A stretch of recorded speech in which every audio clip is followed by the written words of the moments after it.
1 2 1 2.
Thank you.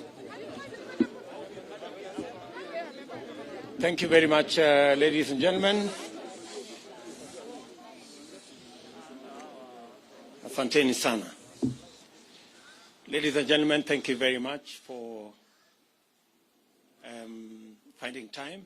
I want to welcome the membership of the fourth estate, our press teams. Karibuni sana katika makao haya ya naibu wa rais wa Jamhuri ya Kenya. And by way of beginning, we have concluded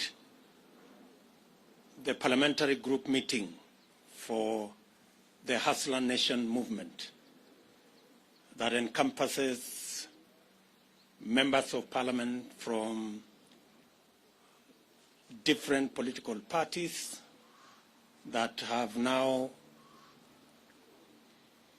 converged as members of one parliamentary group meeting. We have discussed a myriad of issues.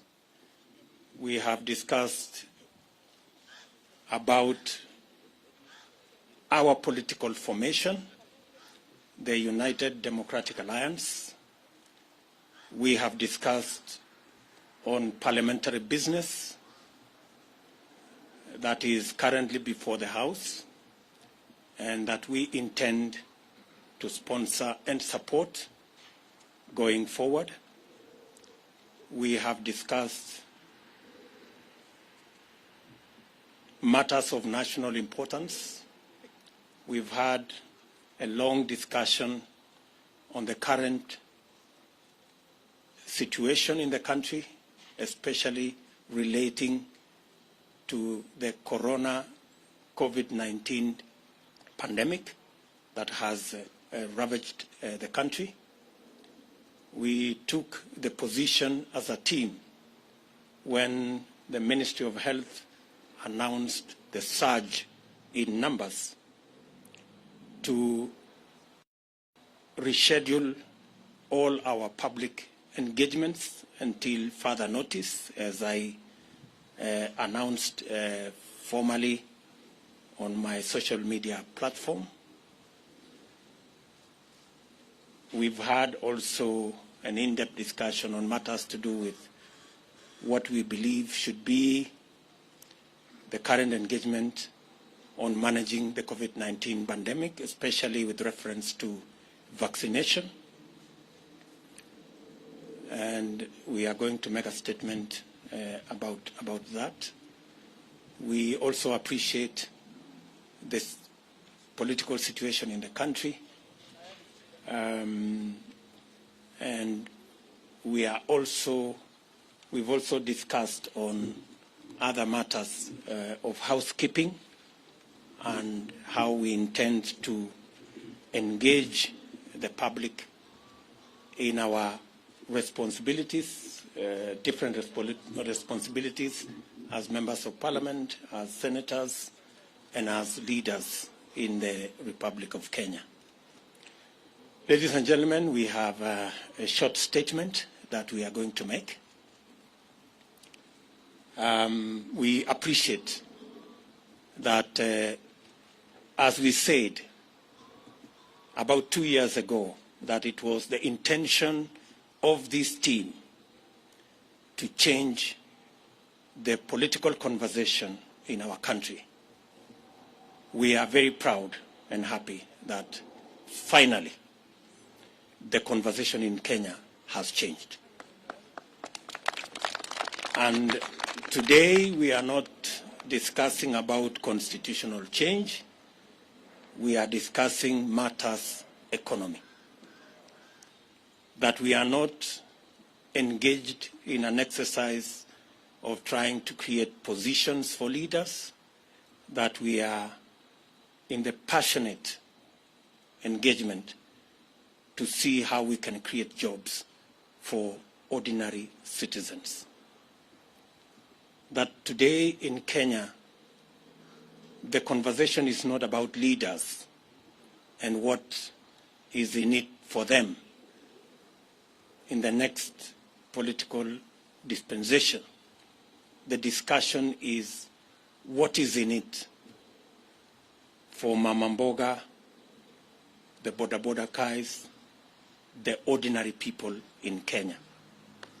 We are very proud that while in the past we were discussing about the Prime Minister and Deputy Prime Minister and other positions, today Mama Mboga has taken the center stage.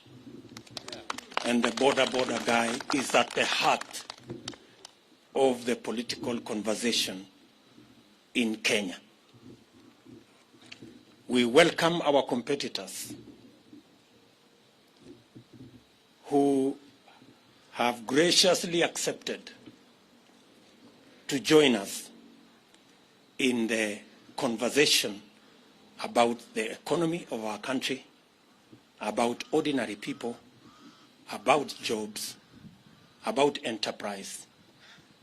We want to tell them we are ready and we want to engage in that conversation that is going to bury forever the politics of ethnicity, the politics of division and hate, and is going to elevate our political competition to the realm of issues that would make a difference in the lives of the people of Kenya. We understand that our competitors have criticized matters to do with the economy and matters to do with our bottom-up model. We welcome all the criticism because it is an avenue for us to improve on our model. And while we are at it, they should equally explain to the country how their trickle-down economic model that has not worked for the last 50, 60 years is going to work this time round. It is a healthy conversation. We want to persuade them to remove insults and the reference to bottom-up or bottoms-up liquor competition or anatomy of different parts of the body. We should get rid of those insults. Let us have a healthy competition, a conversation about the economy of our country. Kenya will be a lot better, and Kenya stands a chance to be greater when we all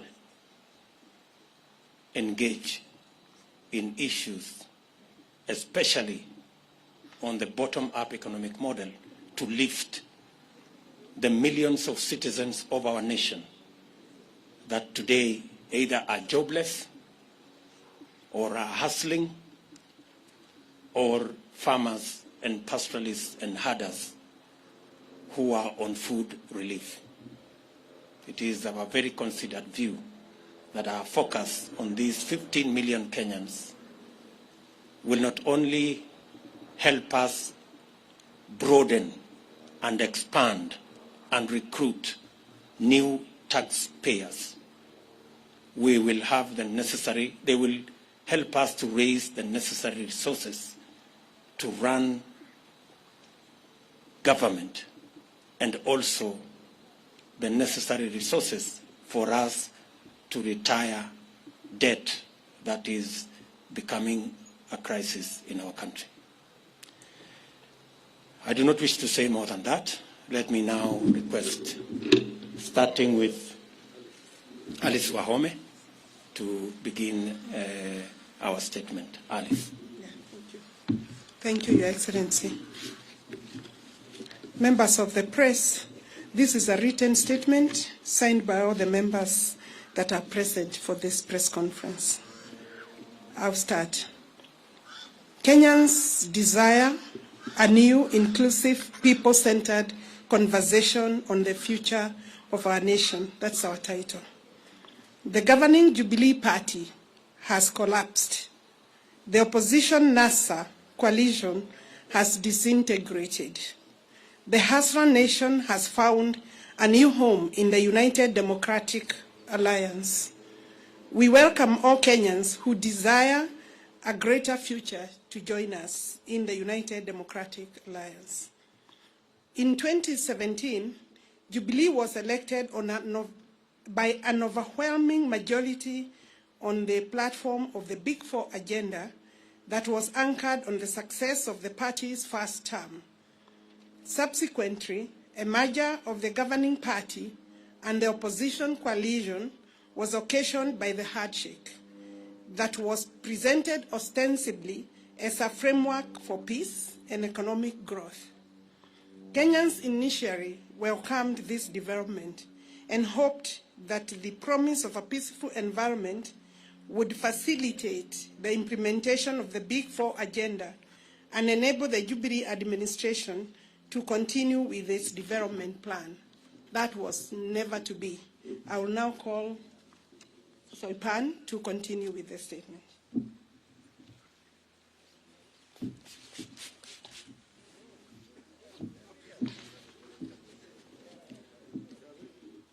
Sadly, this framework degenerated into an unnecessary, arbitrary, selfish, and unconstitutional attempt at changing the Constitution that occasioned unlawful and unbudgeted expenditure of billions of shillings of public resources that are to date unaccounted for and are a subject of the Auditor General's inquiry.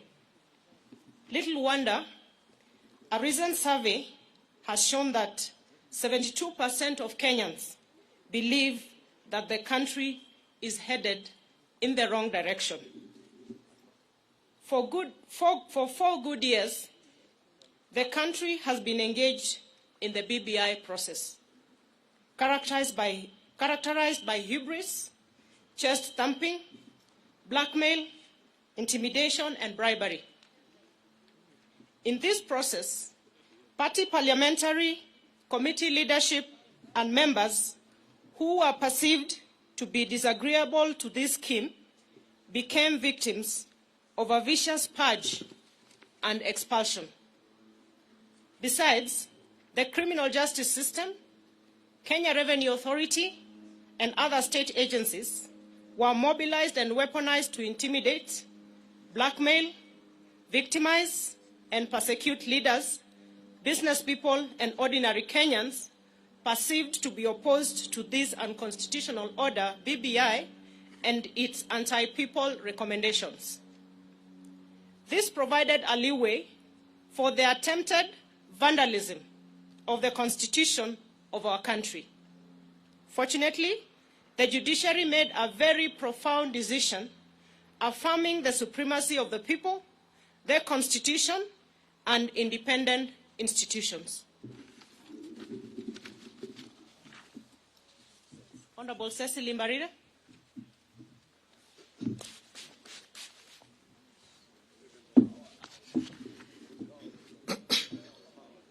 Regrettably, the NASA coalition, its principals, and their Jubilee collaborators took the government hostage, hijacked its agenda, and, one, completely destroyed the governing Jubilee party and dismembered the entire opposition coalition. Two, emasculated parliament, undermined the rule of law, threatened the independence of the judiciary, and emboldened impunity. Three, sabotaged job creation, universal health coverage, food security and manufacturing, thus cutting the entire Big Four plan. Four, criminalized hustler enterprises in places like Nyamakima, Gikomba, Kamukunji, Kirinyaga Road, and River Road, amongst others.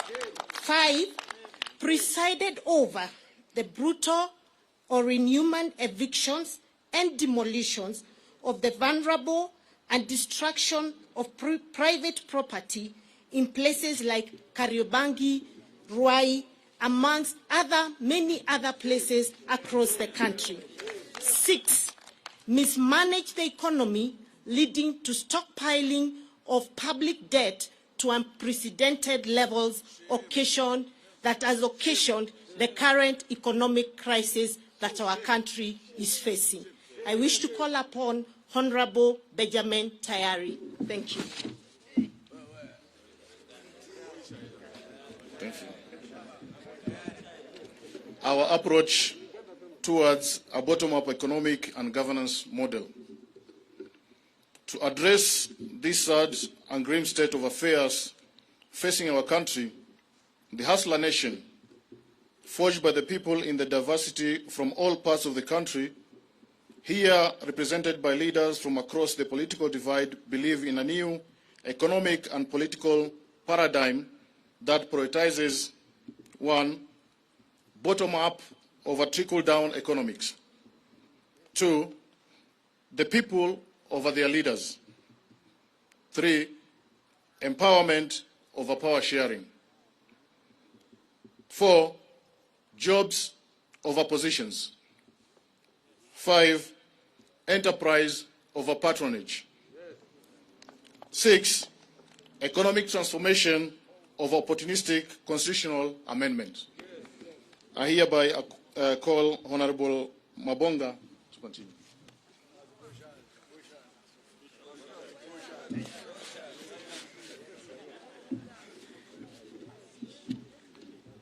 Focused on this new paradigm and through a bottom-up economic and governance model, it's possible to enable the over 15 million Kenyans at the bottom of the pyramid to be active and meaningful participants in the economy through deliberate, one, public/private labor-intensive investment framework to create jobs. Two, financing instruments and mechanisms to spur, promote, and empower hustler enterprises such as Mama Mboka, hawkers, bodabodas, artisans, artists, among others. And then three, facilitation and enhancement of productivity of farmers, pastoralists, fisher folk, and other actors within agriculture value chain. Number four, implementation of manufacturing and industrial program that prioritizes cottage industries as a multiplier of national productivity. In the meantime, we will continue sponsoring and supporting people-centered legislation and policies that entrench the objectives of bottom-up economic and governance model. And we will also sensitize the public to remove what is in the heads of the majority. May I take this opportunity to invite the leader of majority, Hon Aden Duale, the man of all seasons.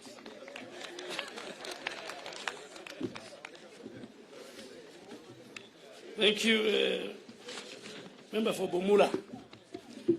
It is our considered view that to open up the economy, and this is on COVID-19 pandemic, as the PG, we have deliberated the matter, and we are saying it is our considered view that to open up the economy and to facilitate economic activity among our people, especially for the millions of hustlers, it is imperative on the part of government to proactively and decisively deal with the COVID-19 pandemic. Currently, our country in the world is focused on the speedy mass vaccination of its population. We expect the Ministry of Health to, without any further delay, to roll out the vaccination of Kenyans with immediate effect, as earlier communicated by government and more so by His Excellency the President. Through mass vaccination, we can save lives and progressively reopen our community, our economy, the way it has been done in many other countries. That is the end of our statement from the parliamentary group. We had 135 members of parliament from both houses. 15 have sent their apologies. We have 2 of our governors, the governor for Turkana, Governor Nanok, and the governor for Nandi, His Excellency Governor Sang. And I think you have heard what the PG has discussed. Any other question you want to ask, if it is not part of our statement, that means it was not an agenda and we will not discuss it. But I think, as the Deputy President has said, mine is to send a message to our competitors, because the election is about 1 year to come. They believe in constitutional reforms and constitutional change. We believe the priority is the economy, and more so the bottom-up economic model. They believe in ganging up and forming tribal chieftain. We believe in a unified, unitary state, politics based on and space created for all Kenyans. They believe in sharing of positions, and that's why you see each one of them. They have no agenda, they have no manifesto, they have no economic model. Some are saying, my business is to deny William Ruto the presidency. That is the agenda of one of the leaders.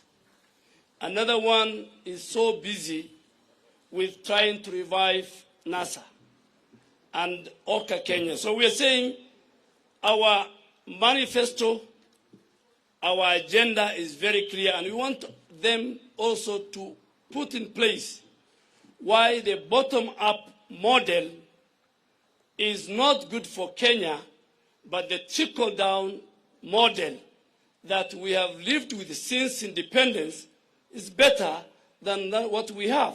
So that should be the discussion. That should be the narrative. So we want the people of Kenya to choose between us and them based on very informed social, economic, political models. That's it, I think. If you have 1 or 2 questions, then before we leave. Yes, from KTN. And it should be something on this statement. Thank you, and very good afternoon. Chris Taylor from KTN. 2 questions. One, from your statement, you seem to be people who are not happy with the Jubilee Party that most of you members of parliament who have voted in. And to an extent of the juniors going ahead, even frustrating the second person in command in the country, then one would ask, why not call it a day and you all resign, and I can see you have a formidable team, go to the ground let and look for votes. The second question. The second question. I would like to know the issue to do with PEP, the People's Empowerment Party. There have been reports that there have been some wrangles between PEP and UDA, especially in the Mount Kenya region.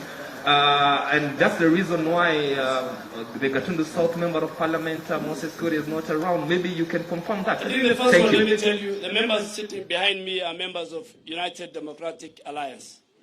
We are in Jubilee normally, but the current and the future party of ours is UDA. So any other party, we will not discuss.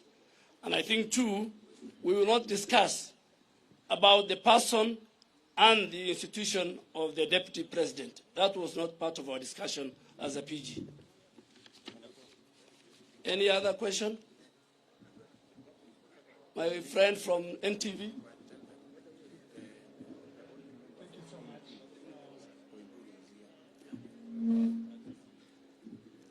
Thank you so much. And just before you ask, on PEP, the only member on PEP who is a hustler from the Hustler Nation is here and is part of our PG. And is here. Please. Thank you so much, Seth Olale, NTV. Just to ask if UDA is working with its affiliate TSP, Chama cha Kazi, and also you've said, a bit of majority have said that, you know, you're either with us or not with us, but are you open as UDA now that we're going into a general election and we have a tradition of, you know, transfer of members of parliament and even politicians to other coalitions? Are you open to work with other coalitions such as OCAN, the rest? Thank you. Thank you very much, Mr. Olani. As has been communicated to you, that was not part of the discussion today. So, at an appropriate moment, when that becomes a subject of discussion in our PG, we will ably respond to what you have said. So please hold your horses. Any other question? Yes. My question is about bottom-up. Can you be able to emphasize? We know the numbers of the youth in this country, they have no job. Can you be able to emphasize how are you going to improve that economically? Yeah, good question. Good question there. If amongst the 15 million people at the bottom of the pyramid is about 4 million jobless Kenyans, it is our considered position that through policy change in investments, by investing not in capital-intensive infrastructural programs, rather investing in labor-intensive infrastructural programs, for example, housing, cottage industry, agro-processing, value addition, informal manufacturing, we can create millions of jobs. I know the question many people ask, where are you going to find the money? Let me tell you, we didn't have to look for additional money for us to do the 10,000 kilometers of roads we have done. We changed the model of building roads. We didn't have economic model.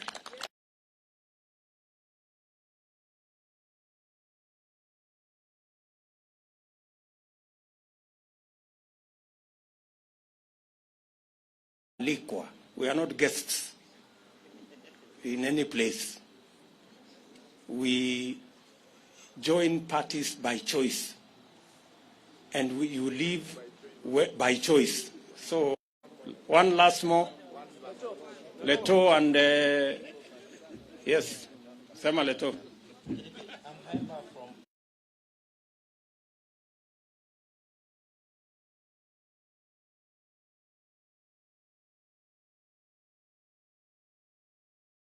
Since you were not in the room where I made that statement, maybe I will recommend.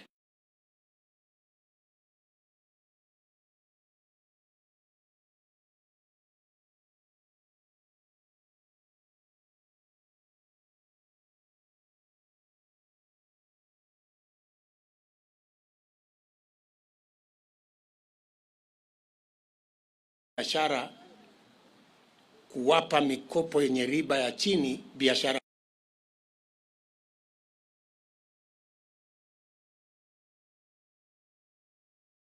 completely kukopa madeni, kwa sababu tutakuwa na pesa ambayo sisi wenyewe kwa kuzalisha uchumi wetu nyingi, na itatuwezesha kuendesha serikali yetu bila ya kwenda kutafuta mikopo. The big crisis of debt by making sure we have more Kenyans brought into the tax paying bracket, because we have enabled either them to get jobs or their enterprises to grow.